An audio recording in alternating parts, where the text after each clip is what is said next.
sorry I'm late. I was on a cheese break. So I'm narrating this episode because it's kind of about me. Well, not at first, but later. You'll see. Cue the flashback. It all started about 10 days ago. John had been up late worrying about paying all his bills. His problem was that he had too much month left over at the end of the money. My gas bill's not that high. Neither is my electric bill. Why am I always broke? I'll get it.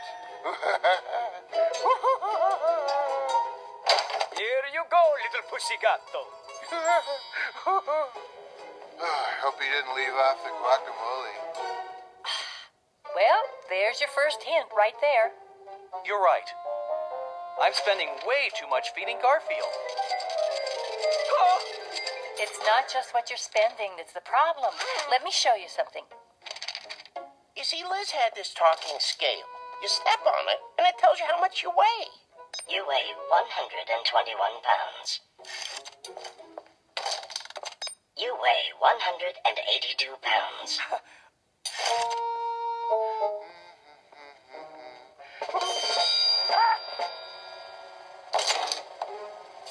Get off me! Please, you're crashing me! Oh, get him off! Get him off me! Thank you.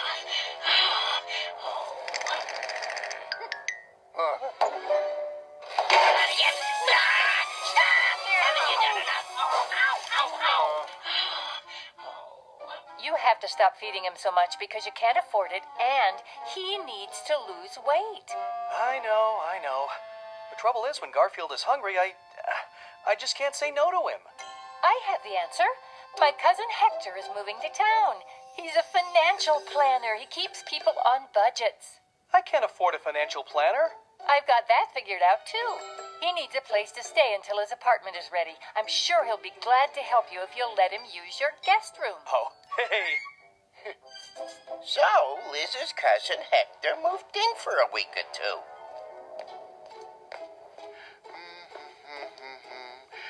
Let's see here. I think I'll have an everything in the refrigerator sandwich with a side of every possible way you can cook potatoes.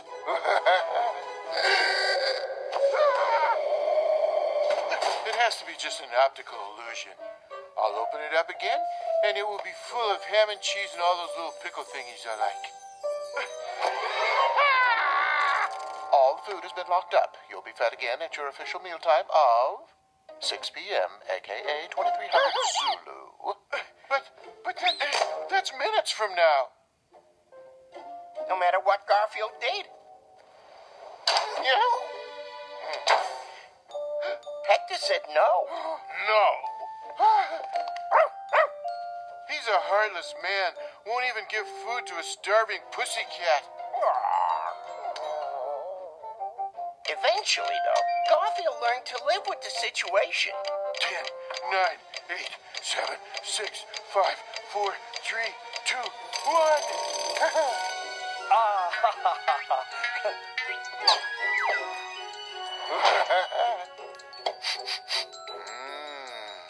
Houston, we have a pizza.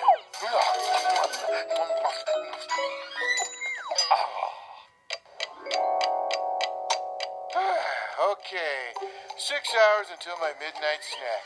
5 hours, 59 minutes, and 59 seconds. 5 hours, 59 minutes, and 58 seconds. 5 hours, and 59 minutes, and 57 seconds. But there was a new problem. Down in the basement, John kept a few cases of canned cat food, just for emergencies.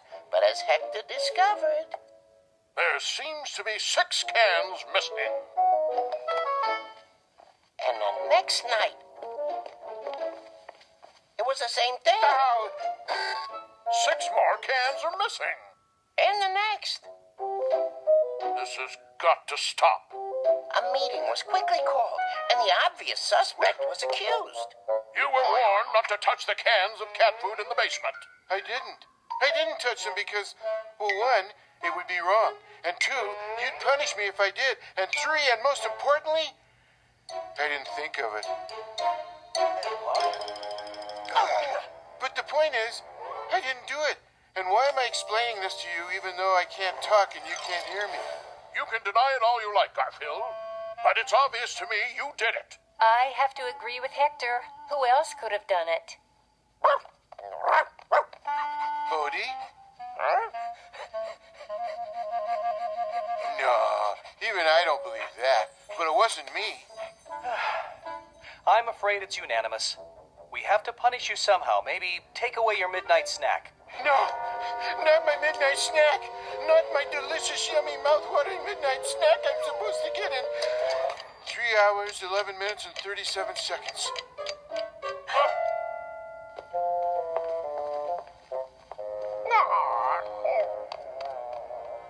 But I didn't do it. I didn't.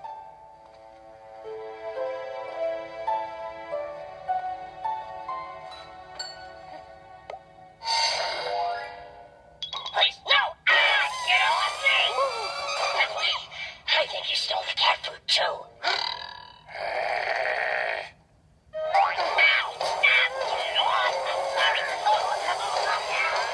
Garfield put all his brain power to work. In order to clear himself, he had to figure out who did take the cat food.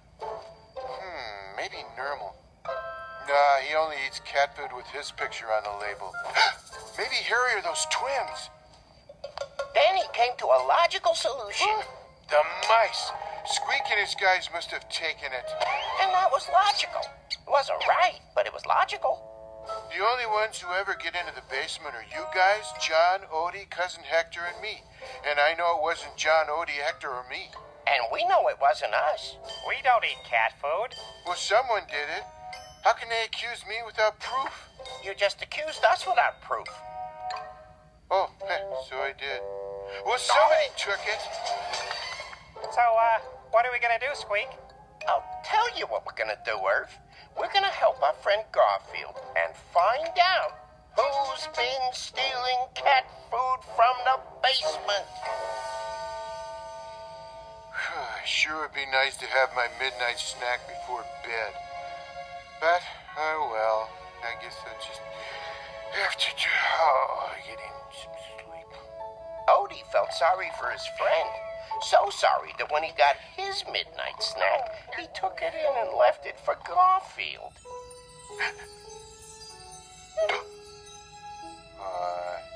Thanks, Odie. But right the next morning, Detective Squeak was on the job, looking for clues. No clues here.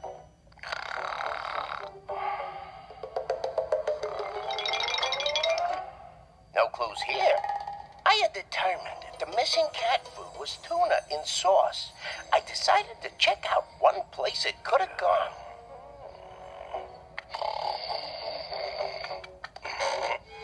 Hey!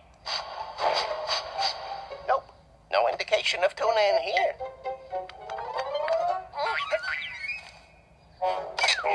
I even studied the neighbors to see if any of them looked like cat food thieves. Nah, she doesn't look like someone who'd steal cat food. And she certainly doesn't. And this guy doesn't look like the kind of person who'd have anything to do with a cat. Giving up? Never. I have a plan, but it's gonna be dangerous. I'm gonna have to become the one thing every mouse fears becoming. Cat food. I needed an empty can of the same kind of cat food that was disappearing from John's basement. I searched up and down the street. And finally found one in a trash can down the block.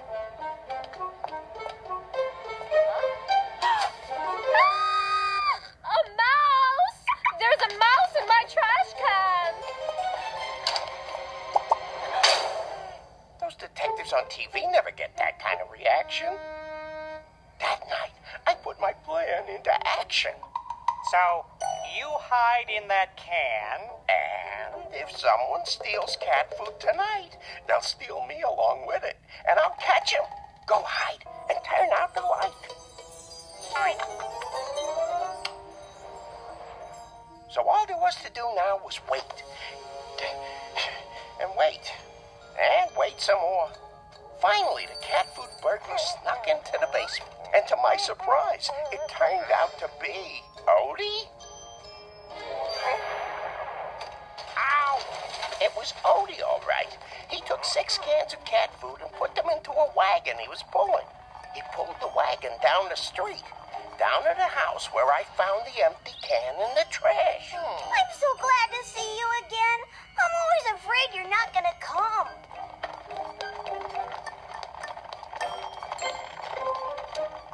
That's when I learned why Odie was taking the cat food. I keep thinking how I couldn't feed him without your help. He came across them a few weeks ago. The little girl was hiding them out here from her mother, but she had no food for them. I guess we owe you an apology, Garfield. Odie, you could have just asked us for the food. I'll bet he was afraid Hector here would say no, the way he's been cracking down on spending. My mom said we couldn't keep him in the house on account of she's allergic.